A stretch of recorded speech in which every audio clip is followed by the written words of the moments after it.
Les points de divergence entre les Khawarij et les chiites. Premièrement, les chiites exagèrent dans la considération des membres du foyer prophétique, Ahlul Bayt, alors que les premiers Khawarij les détestaient et affichaient l'inimitié contre eux, d'où leur appellation de Nawsiba.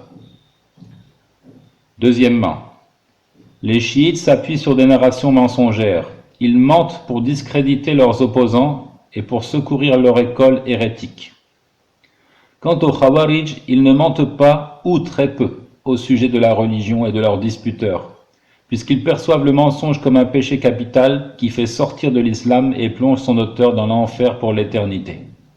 Troisièmement, les Khawarij affichent leurs opinions, dévoilent leurs croyances et se positionnent clairement, alors que les chiites adoptent le principe de dissimulation en milieu hostile, taqiyya, qui n'est qu'un synonyme de l'hypocrisie. Ils se cachent au beau milieu des musulmans tant qu'ils n'ont pas leur propre État et un dirigeant de leur confession. Ils considèrent cette dissimulation comme de la religiosité et une portion du culte.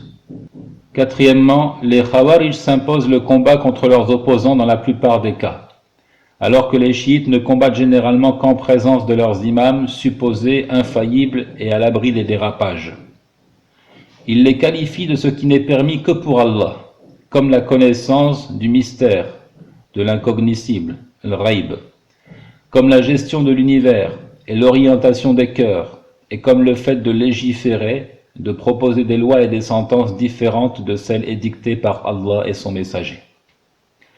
Malgré ce credo qui impose la retenue et l'absence de djihad jusqu'à l'apparition de l'imam de la fin des temps, Al-Mahdi, les chiites prennent pourtant part à tout conflit et ils sont les acteurs actifs des désordres au sein de la communauté, notamment en s'alliant aux infidèles juifs et chrétiens contre les musulmans.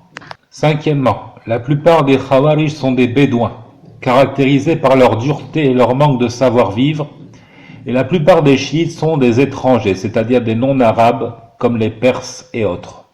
Sixièmement, la trahison, le complot dans le secret contre leurs disputeurs sunnites sont l'apanage des chiites. Et les Khawarij sont tout à l'opposé de cela, puisque la franchise est leur nature. Ils sont sans détour et affichent ouvertement le désaveu de leurs opposants. Ils déclarent à qui veut l'entendre ce qui constitue leur principe, et ils désignent clairement leurs alliés, mais avec de la dureté et un manque de retenue. Septièmement, les Khawarij sont des gens difficiles à commander. Ils ne se soumettent à aucune forme d'autorité. Quant aux chiites, ils sont de véritables moutons, dociles et obéissants aveuglément. Ils suivent quiconque débite leur slogan et prétend aimer et vénérer la famille du prophète, sallallahu alayhi wa alihi wa sallam, alors qu'il peut s'agir d'un hypocrite perverti.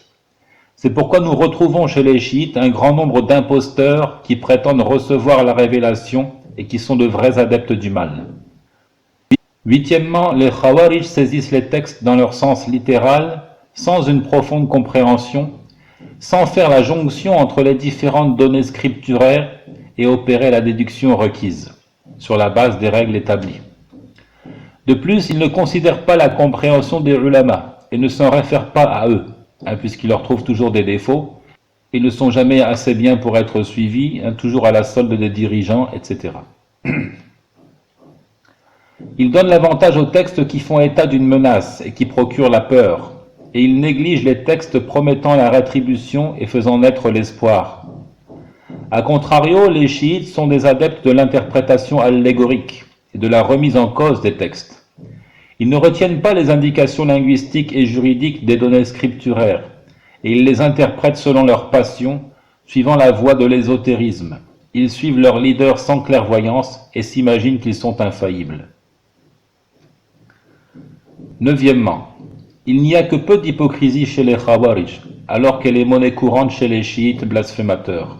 C'est pour cette raison que le chiisme est devenu le tronc pourri sur lequel s'embranchent toutes les sectes ésotériques, et qu'on retrouve souvent des chiites pour prétendre être des prophètes ou le Mahdi. En méditant sur l'histoire de la communauté, on découvre aisément que les sectes les plus néfastes adoptent les principes chiites. Dixièmement, les sources d'arguments des Khawarij sont plus saines que celles des chiites. Les Khawarij suivent le Coran selon leur compréhension, certes, ce qui est une erreur. Quant aux chiites, ils puisent chez ceux des imams qu'ils nomment infaillibles, al-Ma'soum. Ils mentent à leur sujet et au sujet du messager d'Allah, sallallahu alayhi wa ala alihi wa sallam, puis ils ajoutent foi à leur fabulation et se convainquent de leur bien fondé. Onzièmement, la religion chiite est entièrement élaborée sur les hérésies et l'idolâtrie, tant dans le domaine doctrinal que cultuel. Mais ces hérésies de l'ordre de l'idolâtrie, comme le culte des tombeaux et le mysticisme, sont très peu répandues chez les Khawarij. De manière générale, nous pouvons dire qu'au travers de l'histoire, les chiites ont été plus préjudiciables pour les musulmans que les Khawarij. Leur ruse était plus grande et leur inimitié plus exacerbée contre Allah, sa religion et la tradition de son prophète sallallahu alayhi wa sallam.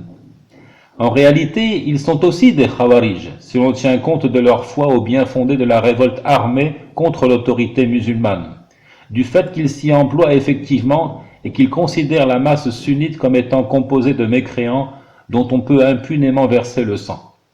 Ils vont même plus loin que les Khawarij en ajoutant à cela des fondements dévastateurs comme l'imama, l'infaillibilité, la dissimulation, le refus de l'autorité et l'hypocrisie.